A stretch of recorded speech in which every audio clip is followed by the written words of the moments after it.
Hello guys, welcome to Avian IAS Academy. Myself Pooja UGC NET faculty here. Last class जो हमारी paper 1 की हुई थी, हमने रिसर्च एप्टीट्यूड स्टार्ट किया था और सैम्पलिंग की बात की थी। आज हम बात करेंगे वेरिएबल्स की।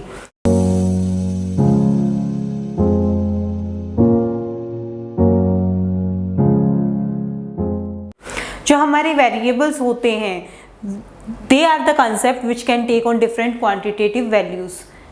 वेरिएबल्स का मतलब ही क्या होता है? वो टर्म जो वेरी करती रहती है, जिसका कि एक कांस्टेंट वैल्यू नहीं होता है। हमने मैथ्स में भी स्कूल टाइम पे पढ़ा होगा कि एक कांस्टेंट टर्म होती है, एक वेरिएबल टर्म होती है। कांस्टेंट जो हमेशा कांस्टेंट रहती है, उसकी एक फिक्स्ड वैल्यू होती है, बट वेरिएबल जो चेंज होता रहता है।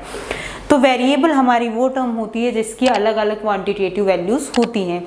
अब हमारे वेरिएबल में मोस्ट प्रोबेबली दो वर्ड्स आते हैं, एक होता है कॉन्टिन्यूस वेरिएबल और एक होता है डिस्क्रीट वेरिएबल। तो कॉन्टिन्यूअस वेरिएबल और डिस्क्रीट वेरिएबल हमारा क्या होता है?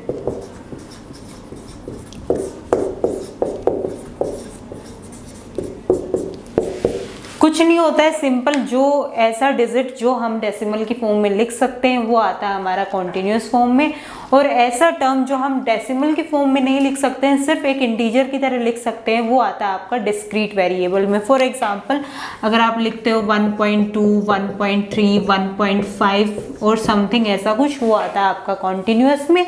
और अगर आप सीधा इंटीजर्स लिखते हो 1, 2, 3, 4, 5, वो आते हैं आपके डिस्क्रीट वेरिएबल में। अब जो हमारे वेरिएबल होते हैं, एग्जाम के पॉइंट ऑफ व्यू से हमारे मोस्ट इंपॉर्टेंट वेरिएबल होते हैं 4, जिनको आज हम 1 बाय 1 देखेंगे। जिसमें सबसे पहला आता है हमारा डिपेंडेंट वेरिएबल।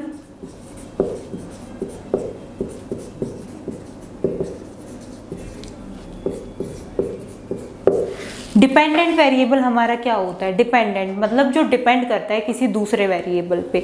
तो हमारा वो वेरिएबल जिसकी वैल्यू किसी दूसरे वेरिएबल पे डिपेंड करती है, वो होता है हमारा dependent variable. Second is independent variable.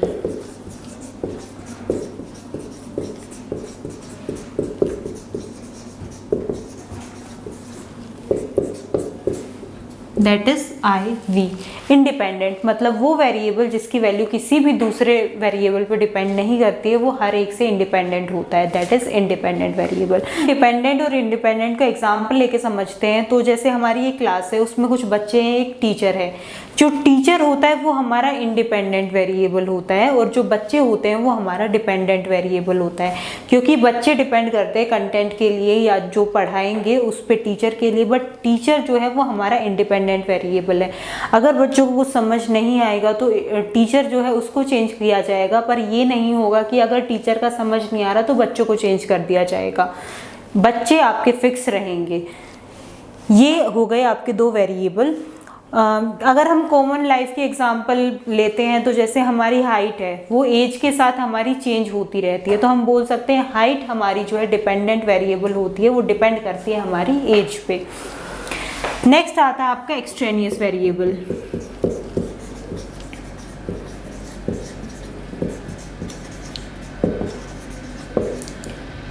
Extraneous में एक वर्ड है आपका एक्स्ट्रा।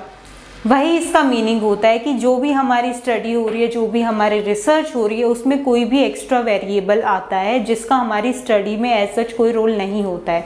तो कोई एक्स्ट्रा वेरिएबल जो हमारी स्टडी में आया, वो होता है हमारा एक्सट्रेनियस वेरिएबल।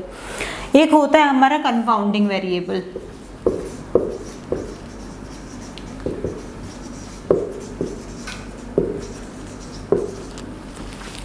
एक्सट्रेनियस वेरिएबल जब हमारी स्टडी में आता है, वो हमारे डिपेंडेंट वेरिएबल पे अफेक्ट डालने की कोशिश करता है।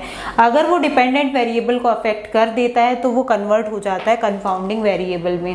इसको हम ऐसे बोल देते हैं कि जब एक्सट्रेनियस वेरिएबल का इम्पैक्ट हमारा ज़्यादा होता है इंडिपेंडेंट वेरिएबल से, तो वो कन्वर्ट हो जाता है हमारा कंपाउंडिंग वेरिएबल में।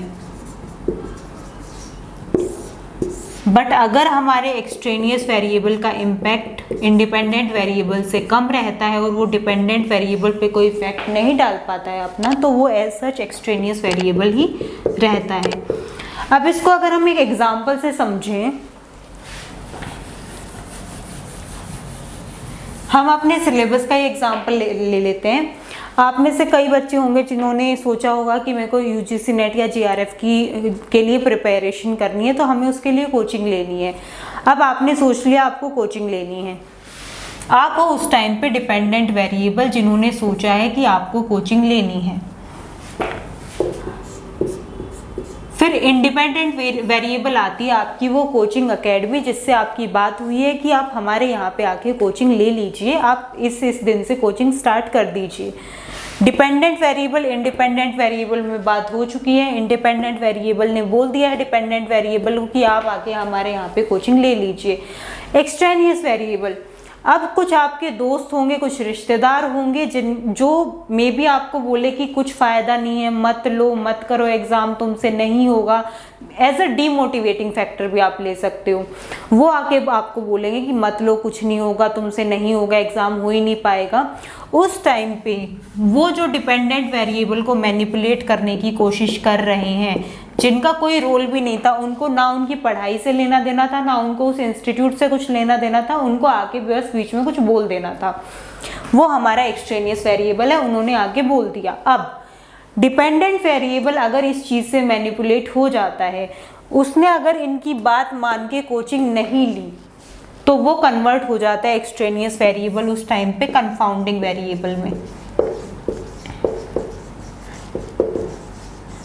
क्यों?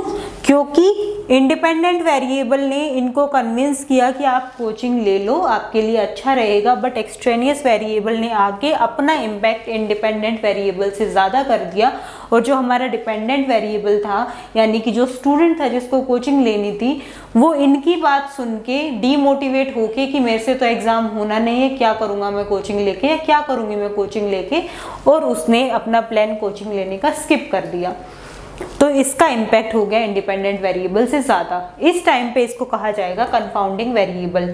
अब बात करते हैं अगर एक्सट्रेनियस वेरिएबल का इम्पैक्ट इससे ज़्यादा नहीं होता है, मतलब बच्चे ने सोच लिया मेरे को कोचिंग करनी है, मेरे को एग्ज़ाम क्लियर करना है, उसके बाद उसको कितने भी डीमोटिवेटिंग फैक्टर आते हैं, उसके पास कितना भी उसको डीमोटिवेट करते हैं, बट उसने सोच लिया उसको कोचिंग लेनी है, वो जाएगा, अपनी क्लासेस करेगा और वो एग्ज़ाम दे के आएगा। उस टाइम पे जो एक्सट्रेनियस वेरिएबल है उसका इम्पैक्ट कम रहेगा आपके इंडिपेंडेंट वेरिएबल से, क्योंकि डिपेंडेंट वेरिएबल उससे मैनिपुलेट नहीं हुआ। उस टाइम पे ये इसका नाम रहेगा एक्सट्रेनियस वेरिएबल।